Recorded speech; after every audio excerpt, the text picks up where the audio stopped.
The patio was bathed in the orange glow of the setting sun. Cicadas buzzed in the nearby trees, their song a constant hum against the clinking of glasses. Mark swirled the ruby liquid in his glass, the wine catching the light like scattered jewels. Across from him, Sarah sat with a quiet confidence he hadn't seen before. He remembered her as a little girl, all scraped knees and pigtails, always underfoot during his visits with her parents. Now, she was a young woman, poised and self-assured. They were at her family's summer home, a sprawling lakeside retreat a few hours outside the city. Her parents were away for the weekend, a business trip they couldn't postpone. Sarah had insisted Mark still come up, promising to keep him company. He'd hesitated, feeling a vague sense of unease, but the invitation had been so genuine, so warmly presented, that he couldn't refuse. He'd known Sarah his entire adult life. He'd watched her grow up. He'd attended her school plays, helped her with her math homework, though his skills were admittedly rusty, and even taught her how to ride a bike, a memory that brought a small, involuntary smile to his face. He was practically family. But tonight felt different. The air was thick with something unspoken, a tension that hummed beneath the surface of their polite conversation. He felt acutely aware of the space between them, the way the shadows danced on her skin, the subtle scent of her perfume. He found himself studying her features, noticing the curve of her jaw, the way her eyes sparkled in the fading light. He quickly looked away, chastising himself for such thoughts. The wine, a rich Cabernet Sauvignon, did little to ease his growing discomfort.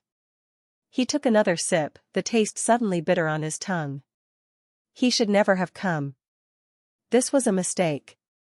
He was too old for this, whatever this was. He was her parents' friend. He was supposed to be a responsible adult. Sarah, however, seemed perfectly at ease. She leaned back in her chair, a small smile playing on her lips. She watched him with an intensity that made his palms sweat. The cicadas buzzed louder, the air grew heavier, and Mark knew, with a sickening certainty, that something was about to change. He just didn't know what. He tried to steer the conversation back to safer territory, asking about her college plans. She was heading to a university in the fall, a good school, far enough away to give her independence, but close enough for her to come home for holidays. He remembered helping her fill out the application forms, proofreading her essays, offering what he hoped was helpful advice. It felt like only yesterday. "So, are you excited?" he asked, forcing a casual tone. Sarah shrugged, her eyes still fixed on him. "Excited, nervous, a little of everything, I guess." She paused, then added, "But it's not the only thing on my mind right now."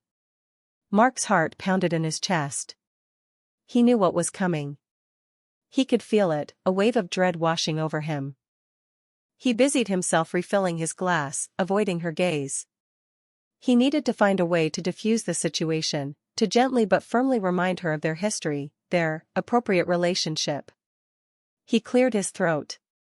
"Well, college is a big step. It's important to focus on your studies, make new friends," he trailed off, realizing how hollow his words sounded, how utterly inadequate they were in the face of the unspoken tension between them. Sarah reached across the table, her hand hovering over his. He flinched slightly, pulling his hand back instinctively. Her eyes narrowed, a flicker of disappointment crossing her face. "Mark," she said, her voice soft but firm. "Don't pretend you don't feel it too." He opened his mouth to protest, to deny, to say anything to break the spell, but the words caught in his throat. He couldn't lie. He couldn't deny the pull he felt towards her, the forbidden attraction that had been simmering beneath the surface for, how long? He didn't want to think about it. The silence stretched between them, thick and suffocating. The only sound was the incessant buzzing of the cicadas, a constant reminder of the heat, the pressure, the undeniable truth that hung in the air. He looked at her, really looked at her, and saw not the little girl he used to know, but a confident, beautiful woman, looking back at him with an intensity that both terrified and thrilled him. He knew, in that moment, that his life was about to change forever. And he wasn't sure if he was ready for it. The air crackled with an unspoken question. Mark's mind raced, searching for an escape route, a way to rewind the evening, to erase the past hour. But there was none. He was trapped, caught in the web of his own conflicting emotions. He wanted to deny it, to tell her she was mistaken, that he only saw her as a friend, a surrogate niece. But the words wouldn't come. They felt like a betrayal, not just to her, but to himself.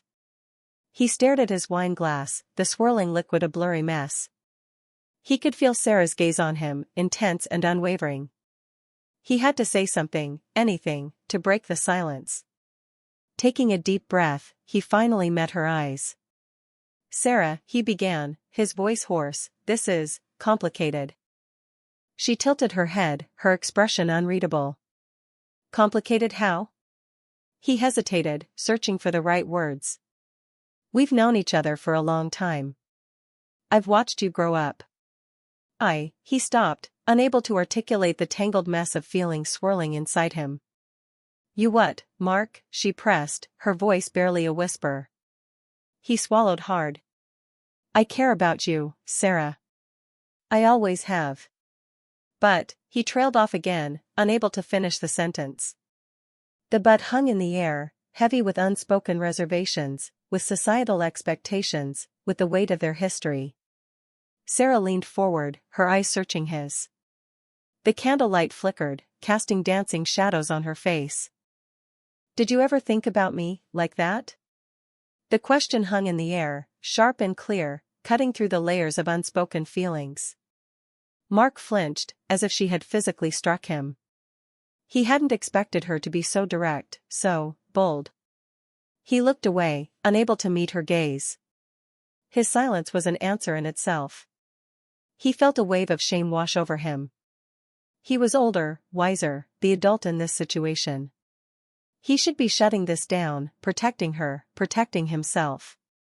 But a part of him, a small, forbidden part, was intrigued. He couldn't deny the pull he felt towards her, the undeniable attraction that had been growing stronger with each passing year. He was a weak, pathetic man. His mind flooded with images: Sarah at 8 years old, dressed in a fairy costume for Halloween, her face painted with glitter. Sarah at 12, braces gleaming as she proudly showed him her first report card with all A's. Sarah at 15, awkward and self-conscious, confiding in him about her first crush. Each memory was a hammer blow to his conscience, a stark reminder of the inappropriate nature of his feelings. He squeezed his eyes shut, trying to banish the images, to regain control of his thoughts. But they persisted, swirling around him like a vortex. He saw her laughter, her tears, her triumphs, her disappointments. He had been a constant presence in her life, a trusted friend, a mentor, a confidant. How could he betray that trust, that bond?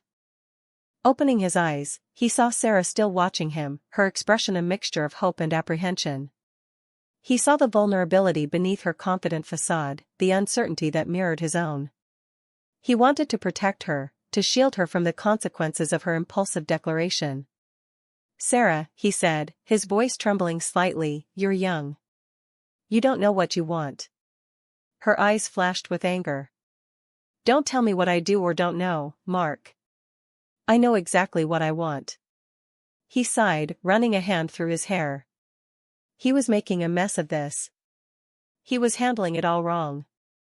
He needed to be firm, to be decisive, to put an end to this before it went any further. But the words wouldn't come. He was paralyzed by his own conflicting desires, by the fear of hurting her, by the even greater fear of hurting himself. He was caught between his sense of duty and his own selfish longing. The silence stretched between them, broken only by the distant hooting of an owl. He looked at Sarah, her face illuminated by the soft glow of the candlelight, and saw not the little girl he used to know, but a woman, a desirable, intelligent, passionate woman. And he knew, with a sickening certainty, that he was in deep trouble. He was losing control, and he didn't know how to stop it. The flicker of something else, the forbidden attraction, was threatening to consume him entirely. This is insane. I'm losing my mind. Mark thought frantically. She's practically a child. What am I even thinking? But even as he berated himself, his eyes couldn't help but stray back to Sarah. The way the candlelight played on her hair, the curve of her neck, the slight tremor in her hands, it all drew him in, against his will. He felt a pang of guilt so sharp it almost took his breath away. He was supposed to be the responsible one, the adult. He was supposed to be protecting her, not lusting after her. Lusting. The word felt ugly, dirty, and utterly accurate. But she initiated this, a treacherous voice whispered in his head. She's the one who brought it up. She's the one who's pushing this. He immediately squashed the thought, disgusted with himself for even considering it. It didn't matter who started it. He was the older one, the one with the experience, the one who should know better. The power dynamic was completely skewed. He had been a figure of authority in her life, a friend of the family, someone she looked up to. Now, he was reduced to a stammering, conflicted mess, struggling to reconcile his feelings with his sense of morality. He thought of her parents, his friends. What would they say if they knew what was happening right now? They would be devastated, heartbroken. They trusted him implicitly. He couldn't betray that trust. He wouldn't. But even as he made the silent promise to himself, he knew it was a lie. He wanted her. He wanted to reach across the table and take her hand. He wanted to tell her how beautiful she was, how much he had admired her, secretly, from afar, for years. He wanted to kiss her. Stop it, he screamed internally. This is madness. He took another gulp of wine, trying to numb the conflicting emotions that were tearing him apart. He was a good man, a decent man. He couldn't do this. He wouldn't. But the pull was too strong, the temptation too great. He was teetering on the edge of a precipice, and he knew, with a chilling certainty, that he was about to fall. He was so lost in his thoughts that he almost didn't hear Sarah speak. Mark? Sarah's voice was soft, but insistent, cutting through his internal chaos. He looked up, startled, and saw her watching him with an intensity that made him feel naked, exposed. I asked you a question, she said, her voice barely a whisper. Did you ever think about me, like that? He opened his mouth to speak, to stammer out another denial, but she cut him off. Don't lie to me, she said, her eyes pleading. Please, just be honest with me. She reached across the table, her hand trembling slightly, and gently took his. Her touch sent a jolt of electricity through him, a shock that both thrilled and terrified him. Because I've thought about you, she confessed, her voice thick with emotion. For a long time. Her words hung in the air, a declaration of vulnerability that stripped away all pretense, all the carefully constructed barriers he had erected between them. He saw the raw honesty in her eyes, the courage it took for her to admit her feelings. He saw that she wasn't a naive child, playing a game. She was a woman, making a choice, taking a risk. He squeezed her hand gently, his heart aching with a mixture of guilt and something else, something he couldn't quite name. He saw the hope in her eyes, the expectation, the vulnerability. He couldn't crush that. He wouldn't. Sarah, he began, his voice hoarse. I know this is probably crazy, she interrupted, a nervous laugh escaping her lips. And you probably think I'm being ridiculous. But I had to tell you. I couldn't keep it inside any longer. She paused, taking a deep breath. I know you're older than me. I know you've known me since I was a kid. And I know this is probably completely inappropriate. But I can't help the way I feel. Her honesty disarmed him. He had expected anger, or perhaps a childish infatuation. But he saw none of that. He saw genuine emotion, a deep-seated longing that mirrored his own. He saw that she wasn't just acting on a whim. She had thought about this, considered the consequences, and still, she had chosen to speak her truth. He had underestimated her. He had treated her like a child for too long. He had to acknowledge her agency, her feelings. He had to be honest, even if it meant admitting something he didn't want to admit. He stared at her, speechless, his mind reeling. He didn't know what to say, what to do. He was completely out of his depth. Sarah squeezed his hand again, her eyes searching his. "I'm 18 now," she said, her voice soft but firm. "I just had my birthday last week. Remember? You gave me that book I wanted." He did remember. He had carefully chosen a first edition of her favorite novel, a gift he had agonized over, wondering if it was too impersonal, too safe. Now, the memory felt like a cruel joke. "So," she continued, her voice barely a whisper, "it's okay to say yes." The words hung in the air, a final, decisive blow to his crumbling defenses. It's okay. He latched onto those words, desperately searching for a loophole, a justification. She was 18. She was an adult. She was making her own choices. But the relief was fleeting. It didn't erase the years of friendship, the power imbalance, the potential for heartbreak. It didn't absolve him of his responsibility. It only complicated matters further. He thought of her parents again, their faces etched with trust and affection. He imagined their reaction if he were to, what? Give in to his desires? Succumb to the temptation that had been simmering beneath the surface for so long? The guilt washed over him again, stronger than ever. He was a terrible person, a selfish, weak man. He was betraying his friends, betraying Sarah, betraying himself. But even as he condemned himself, a part of him, a small, insidious part, felt a flicker of hope. It's okay to say yes.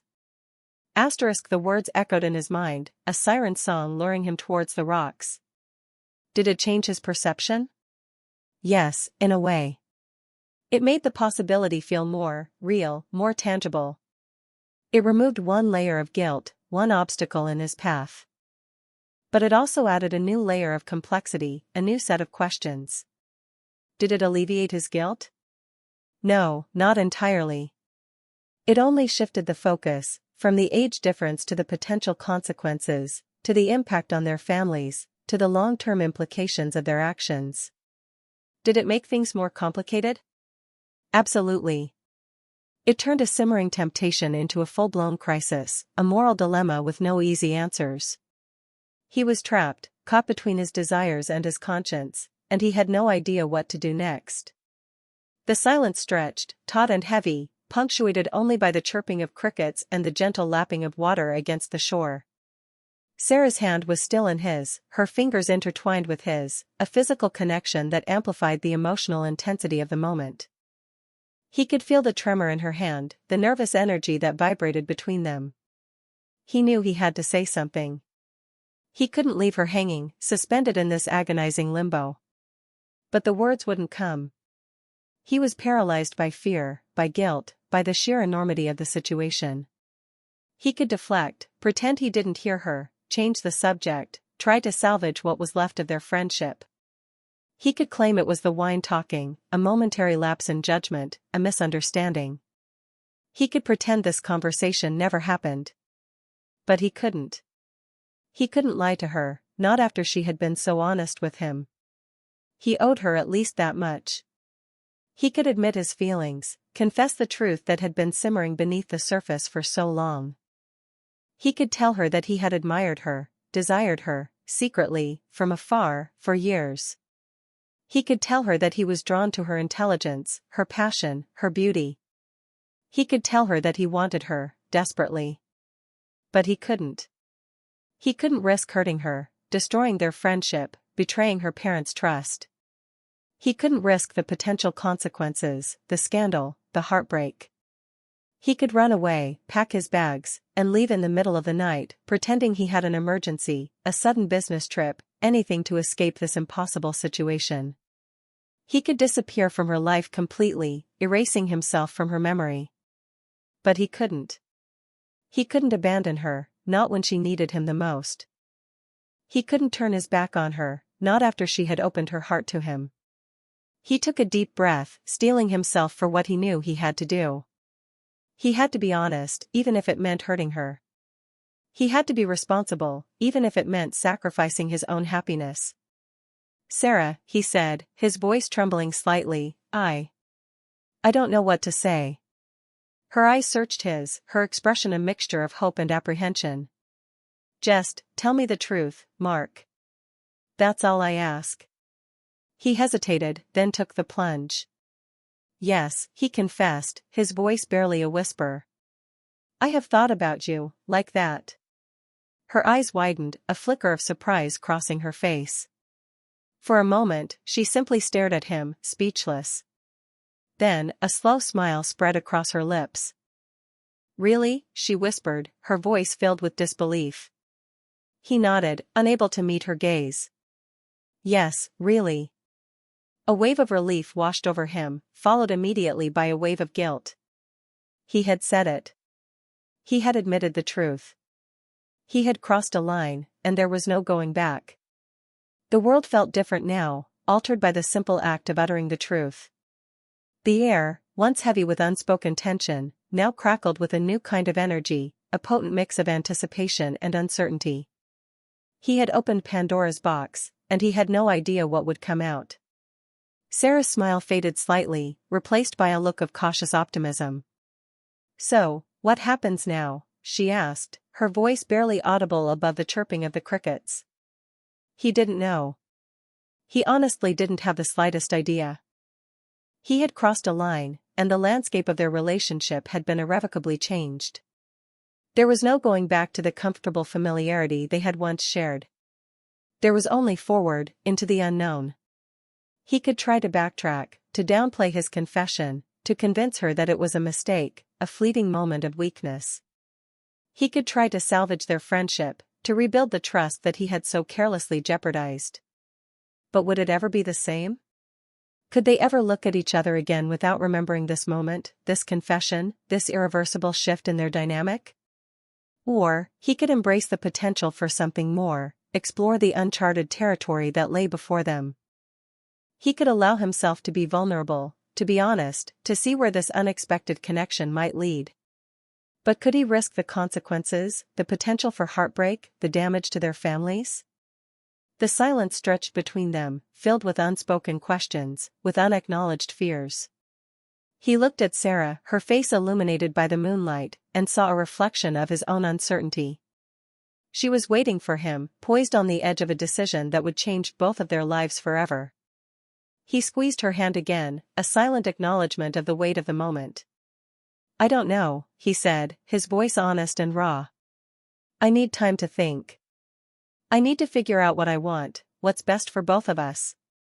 Her expression clouded over with disappointment. So, that's it? You're just going to leave me hanging? He shook his head.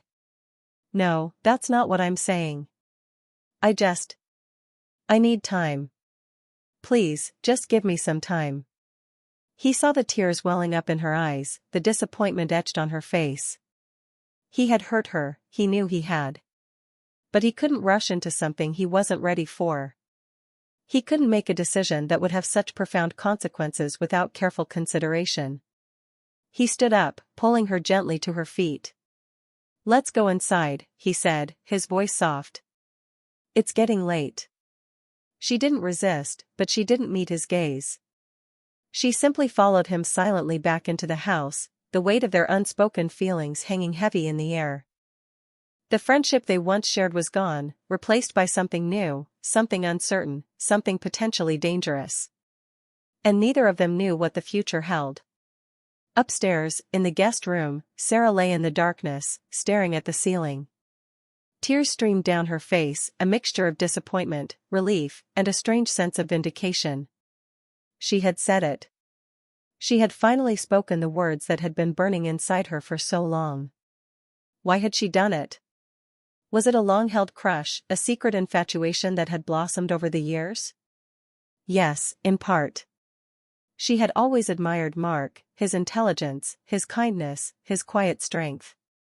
He had always been there for her, a constant presence in her life, a trusted friend and confidant.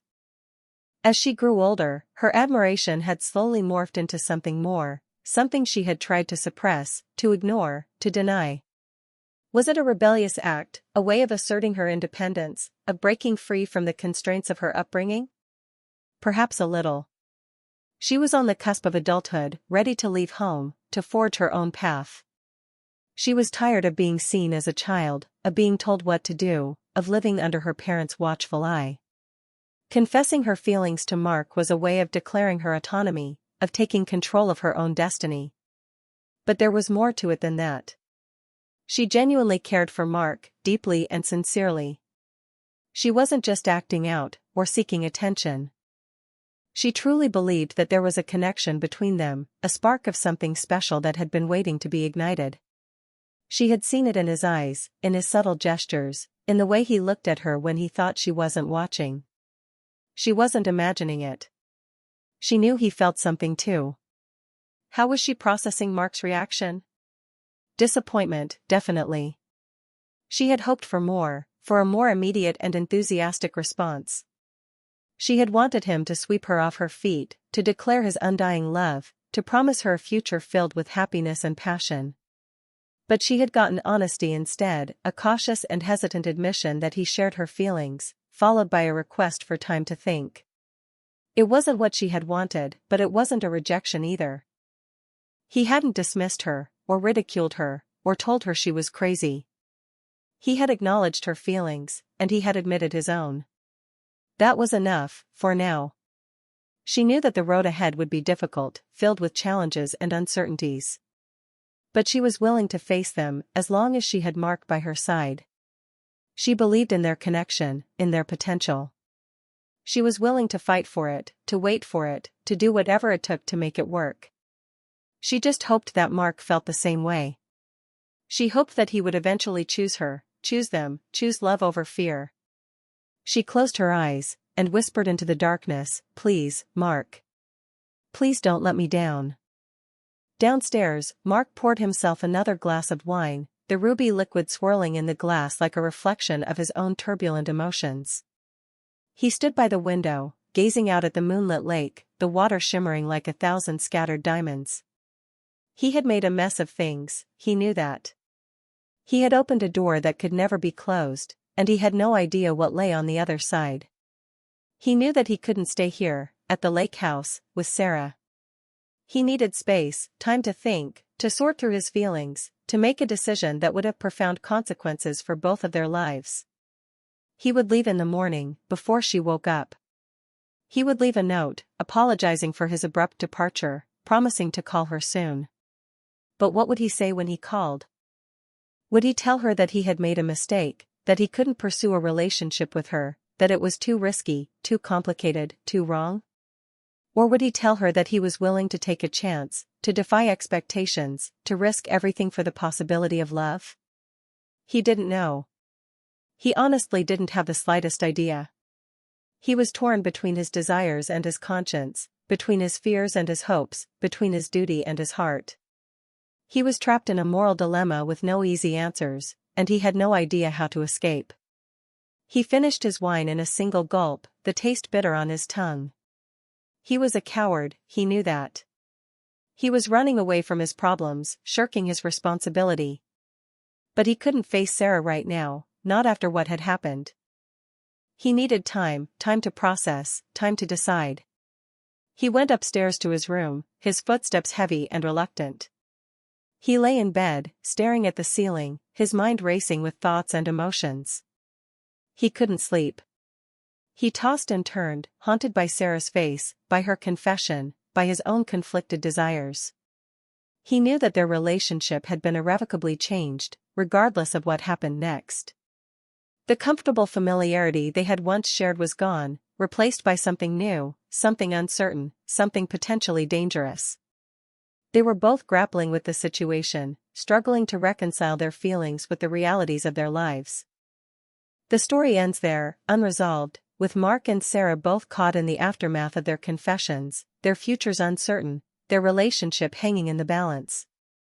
The audience is left to ponder the complexities of their situation, the ethical questions it raises, the potential for happiness or heartbreak that lies ahead. Did Mark make the right decision? Will they find a way to be together? Or will their relationship crumble under the weight of their history and their conflicting desires? The answers remain elusive, lost in the shadows of the moonlit lake. The story lingers, a haunting reminder of the unpredictable nature of love, the power of temptation, and the enduring complexities of the human heart.